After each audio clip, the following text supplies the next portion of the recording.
The following is a paid advertisement of St. Anthony Hospital Orthopedics. References to any specific product, services, or entity does not constitute an endorsement or recommendation by St. Anthony Hospital, Carroll Broadcasting, or its advertisers. The views expressed by the host or guests are their own, and their appearance on the program does not imply an endorsement of them or any entity they represent.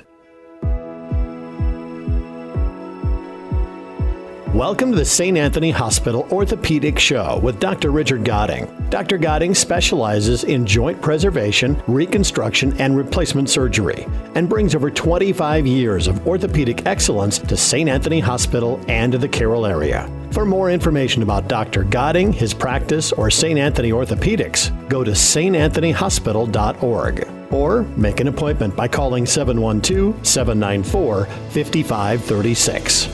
Good Sunday morning, Iowa. It's Dr. Rick Godding.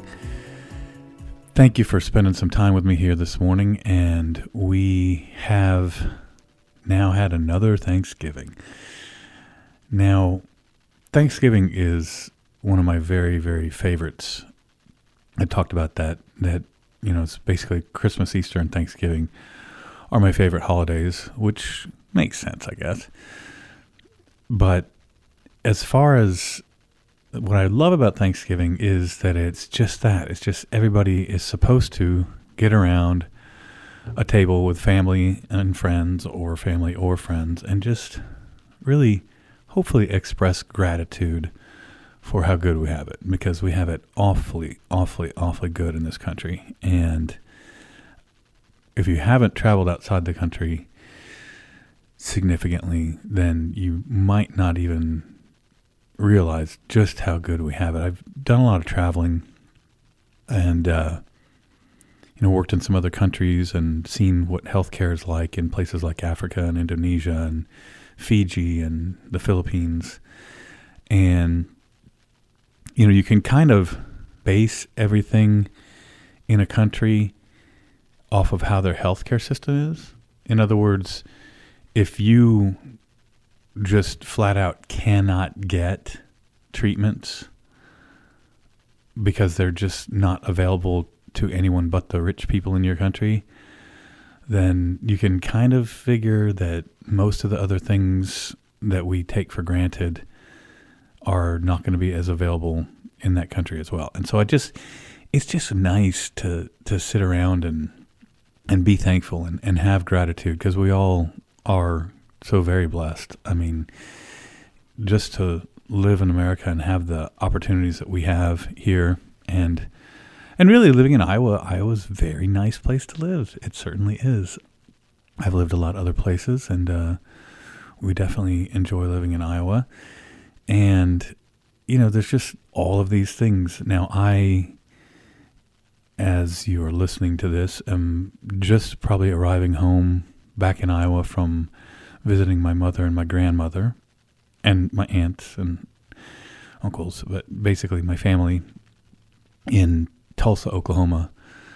And Mom lives right outside of Tulsa, and my grandma lives a little bit north of there in the house that she has lived in since 1940, I think 6 or 7, that she and my grandfather bought when they got married back then. And she's 97 now, and she still drives, although she won't drive all the way down to Tulsa, so we'll have to go pick her up. But it's good when you are able to go back kind of where you grew up and see, and it's nice for me to have that permanence. Like, that's the only permanent place in my life. My father has passed and my stepmother, but nobody else in my life has lived in the same place for my entire life, as you can imagine. I mean, that's just kind of not how things happen anymore. And it's just kind of, I think, reflective of a time where things had more permanence to them. And, that's nowadays, I mean, everything just kind of cycles so fast, and even technology now is cycling so fast that things are just going from one day you're hearing about AI to the next day there's AI on your phone, and you can make pictures with AI and things like that. So it's wild. It's a wild thing that's happening, but we are, like I said, I hope that everybody had a wonderful, wonderful Thanksgiving and is grateful for the things that they do have. And it's easy, anybody can kind of get down a little bit, and anybody can look at their situation and say, oh, I wish it was different this way, or I wish it was different that way. And gratitude really can get you a long way in this world. And so I'm glad that we have a holiday that is at least ought to be focused around gratitude. And then, or now, I guess, the exciting thing is, heading into Christmas. And this is, again, I love Thanksgiving till Christmas, and then Christmas. And then after Christmas, it's just cold and it's dark. And I wouldn't say that I love that time of the year even a little bit, but it's coming, and we'll have to deal with it one way or the other. And from an orthopedics perspective, I've talked about this before. You want to make sure that the older you get, the more chances that if you fall, you're going to have a major injury. And I'm talking mostly hips, wrists, ankles, fractures, also shoulders, see elbows. But the big three are hips, wrists, and ankles, all of which typically, not every time, but the hips will essentially every time need surgery. Wrists, it really kind of depends on how old the patient is. And ankles, it depends on how displaced the fracture is. So the ankle, it's a pretty unique joint insofar as you've got two bones. You have the tibia and the fibula are the long bones below the knee. And so the tibia on the top is where the femur rests in the knee. Okay, so the femur comes down and rests on top of the tibia. Then the tibia comes down and it rests on a little oddly shaped bone, but very functionally shaped bone called the talus.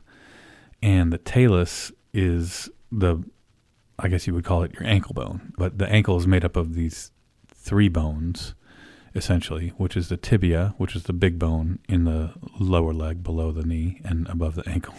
The fibula, which is the small one, which is over to the side of it. Now, the fibula, it doesn't surround on the knee side. It just kind of pivots on the knee side.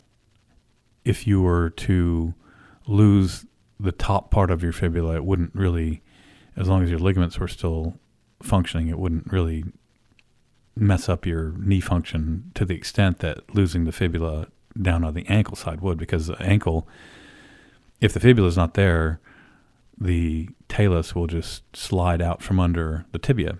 So, and there are ligaments that hold those two bones, the tibia and the fibula, hold those together, and then a bunch of ligaments hold each of those bones to different areas of the foot.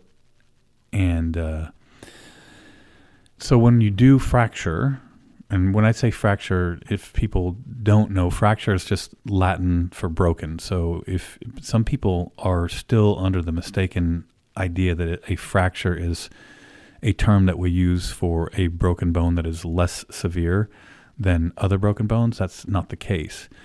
A fracture is essentially a broken bone. That's what it means in Latin. It's also used for other, you can fracture your liver, you can fracture your kidney, you can fracture spleen. It's basically a broken biological item in your body. So the ankle, when it does fracture, it can break either one of the bones or break them both, or break both of those with the talus. And typically what you see in an elderly patient is a fracture of the outside bone of the ankle, and sometimes we have to put a plate on it to hold it. And then you have to not bear weight on it for about 6 weeks while it heals up. And so that's one of the big three. And I say the big three is what we see coming into the ER, especially during icy times. So the other is hip fractures. I haven't talked a whole lot about hip fractures. There's two basic types of hip fractures. One is called a femoral neck fracture, and the other is called a intertrochanteric or peritrochanteric fracture. It's kind of a big word, I understand, but I'll explain kind of what it means. The femoral neck fracture, so the femur is the thigh bone, right? So it comes up from the bottom of it is the knee and the top of it is the hip. And there's a ball on the hip side of it. And so this ball is on essentially a neck, right? And when you break that neck right through, oftentimes you have to replace that hip. But sometimes you can do a partial replacement. Sometimes you do a total replacement. It all depends on, and then sometimes you can just fix it. So if it's a younger person who, let's say you're 40 and you fell off a bike or got hit by a car and you broke your femoral neck, we'd do everything we could to try to just fix it in place, because you don't really want to do a hip replacement in somebody that's 40 if you can possibly avoid it. You'd like to get those out into the 50s, mid-50s or later, really. But in an elderly patient who falls, and this is typically what we see is just fall from a standing position, and you have a femoral neck fracture, well, then there's a couple different ways of looking at it. Most of the time in the elderly patient, you're going to do the replacement because fixing the bone doesn't work as well sometimes. And then you're going to decide if the patient already had some arthritis, which again is the breakdown of the lining cartilage on the socket or the ball. If there's already some breakdown in that, then you would do a total hip replacement where you replace the ball and the socket. If there's no arthritis underlying, typically we'll just replace the ball side of it. And the reason for that is because it's a little bit more stable, so it's less likely to dislocate. And then also, it's just less of an operation. So oftentimes, again, in the elderly, that's what we'll do. And then wrists. Wrists are,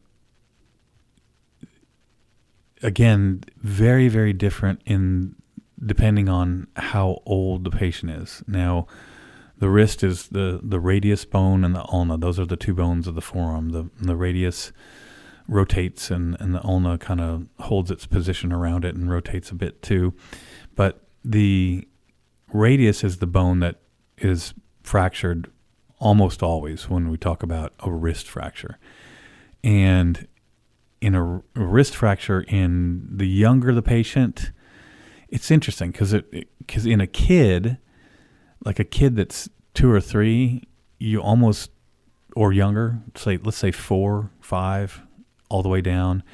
If they break a wrist, you almost don't even need to do anything with it because it's just going to grow back. And sometimes you just splint it even a little bit crooked and it just grows back because there's no reason to put that patient through the process of setting it straight.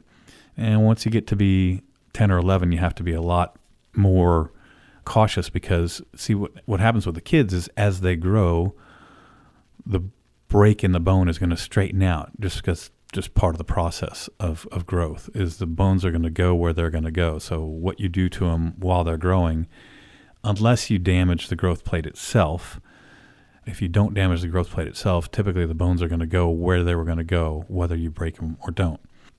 And again, once you get to be about 11, you have to get the bone a lot straighter because it doesn't have as much potential to remodel as it grows. And then, of course, once you get to be adult and you're not growing anymore, you really have to get that wrist looking perfect so that it functions perfectly until you get to be about 70.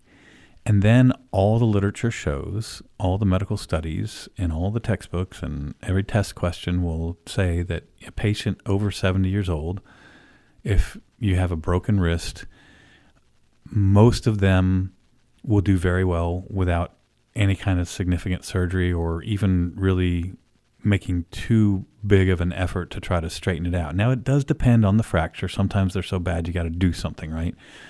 But a lot of times in that over 70 age group, we'll just straighten it out a little bit, put a cast on it, and if it doesn't hold and then the wrist is crooked, you still find out that people have excellent function.